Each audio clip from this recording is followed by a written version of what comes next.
Si elle est reconnue coupable, Glencore Canada est passible d'une amende minimale de 30 000 pour le rejet de poussière de concentré de cuivre provenant de la fonderie Horn.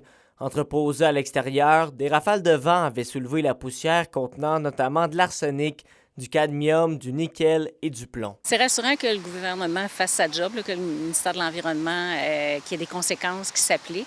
Pour ce qui est de la grosseur des conséquences, bien, on verra, mais pour déjà un minimum, c'est très peu là, pour une compagnie comme ça. Du concentré puis du résidu minier avait été emporté sur des terrains aux abords des parcs à résidus, mais aussi sur le quartier Notre-Dame, notamment dans la cour d'école. Nos enfants ont joué dans cette neige-là, ils en ont possiblement mangé. Un test effectué sur l'un des échantillons de cette poussière révélait une concentration en arsenic 137 fois plus élevée que la norme québécoise en matière de contamination de sol. Le comité Mères au front souhaite donc que la conséquence soit proportionnelle à l'ampleur des répercussions et de l'entreprise. Sans quoi, le montant qui sera défrayé sera davantage un permis de polluer qu'une amende là, pour une infraction. Puis ça, on espère que le juge en tiendra compte. À la suite de l'enquête effectuée, le ministère de l'Environnement explique sa décision en disant que la présence de ce contaminant dans l'environnement est susceptible de porter atteinte à la vie, à la santé, à la sécurité, au bien-être ou au confort de l'être humain.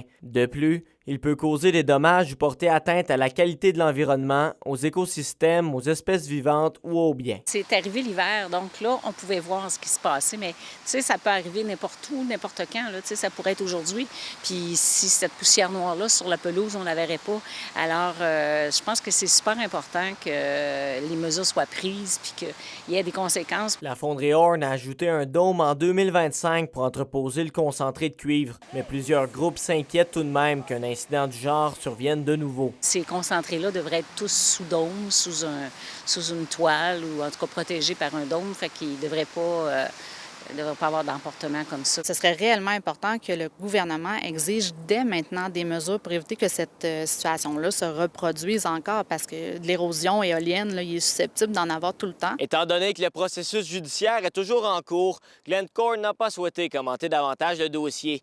L'entreprise a toutefois rappelé les centaines de milliers de dollars qu'elle avait investis dans le nettoyage. William Maillet, RNC Nouvelles, Rouyn-Noranda.